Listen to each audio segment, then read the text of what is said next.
Hi everybody, Melissa from Melissa vs. Fibromyalgia here, and I have coffee and I want to chat with you today. So I have a thing for habits, and I found a really good book to read about habits, and I want to talk to you about how I love this book, but also how the book and the talk of habits translates to our journey with chronic illness and fibromyalgia. So I read Atomic Habits by James Clear. I might be late to the party because lots of people have already read it and loved it, but I just got it on my tablet. I read so it is this book is about habits and the formation of them and how they help us in our life. And I'm a big fan of simple, sustainable habits for us in our journey because that's what makes it manageable, right? And the idea of 1% improvement. So every day we're not looking for miraculous recovery, we're looking for 1% improvement because that is doable, especially when we are exhausted and especially when we're talking about this mammoth task. So a couple of the things that I learned. The first one is that we're looking for systems rather than goals. So if you focus on systems, which are your practical steps, then as opposed to your goals, then you're focusing on long-term success. You know, if you think of your goal as kind of here, but your long-term is ongoing, right? It's your life. And the more little, simple, sustainable habits you have, the more likely you are to kind of exceed your goals over time. And so those benefits are larger than our initial goal. So for example, we want to be well, we want to be free of symptoms, but that's a big goal. So we should think more of the systems that we can put in place. So our overarching goal is much bigger than whatever first goals that we would put in place. So the systems actually lead me to my second piece of important learning from this book. So you want to think about the person you want to be, or think like the person you want to be. And so that's making our goals and systems part of our identity, because if it's part of our identity, we're more likely to do it. If we're an organized person, we will make our bed every morning. There are dishes from our sink every night. We will do X, Y, and Z, right? If we want to say, how would a healthy person act? Would get us in the right direction, except that it didn't suit my thoughts because if you act like a healthy person, you're ignoring your health needs. I was thinking about this for a little while actually, and I came up with how would a 70 person act. Now this is the CFS fibromyalgia rating scale, which I love, and if you Google ME CFS fibromyalgia rating scale, it will come up and I'll put links below to information. It's my favorite scale. Now I'm around 60 on the scale.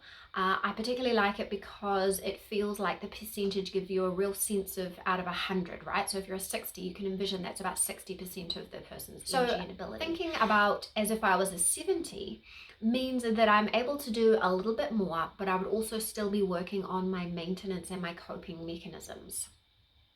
So being a person who has improved levels of wellness, it means I have my systems in place. So those are my healing systems.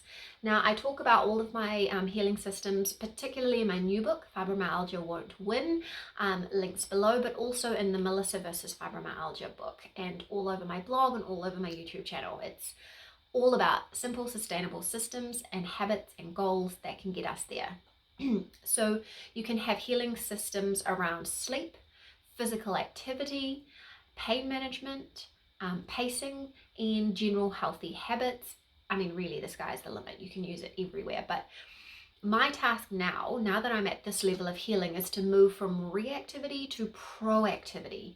And it's all about using tiny habits to do so. So tiny habits get us started on our healing journey and they keep us going on our healing journey. So some of the tiny habits that I'm enacting involve prioritizing my yoga nidra rest every single day, and that hits the appropriate rest, good pacing, stress reduction, sleep improvement, all of that stuff. It hits a lot of birds with one stone. My daily steps goal, which is keeping me moving without overdoing it and causing more pain. Following my pain management plan. So my pain management plan is a system, and it's a series of little steps within the one thing, which I've got a video about pain management. And setting up my work rules. So I'm just getting back into work again after maternity leave with my child, and I kind of have to relearn how to do it because I've always approached it kind of reactively before, but this time I've delved in and gone really proactive. So what I can do to make things okay, how I can manage, all of those simple little habits and systems that you can put in place. So systems for planning the day well, systems for managing everything I've got to do outside of work. And health, so things to do with my house and my kids. Little things like my yoga nidra every single day to have a rest. I've actually scheduled my day so that I can have a rest in the middle instead of a lunch break, which makes all the difference in the world.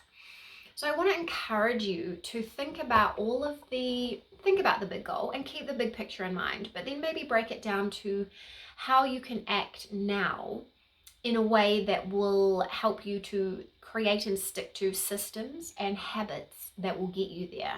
And break it down. We have massive goals and we can make 1% improvement each day. So think about those things. So when I just said, little habits I'm enacting, things like yoga nidra every day, that increases my day, my symptom levels, my life improvement. It makes a big difference to me every day. That little half an hour rest makes a massive difference. It's been more than 1%, but it seems so small, right? To prioritize that one little thing or a daily steps goal. So someone who is working towards wellness, someone who is working towards being a 70 and acting like a 70 does all of these little things. So let me know, what are your simple sustainable steps that you are working on? Where are you right now? I've got resources for you in every single area that I've managed.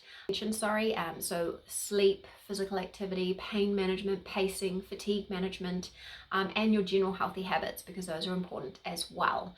So I'd love to encourage you to check out that book if you're curious, but also all of the resources that I have linked for you below, because I have quite a lot at this stage. Tell me what goals you're working on now, and come and let me know over on Instagram. That's where I've been sharing my Healthy Habits Challenge and all my other challenges that I am going on. Be well, catch you soon.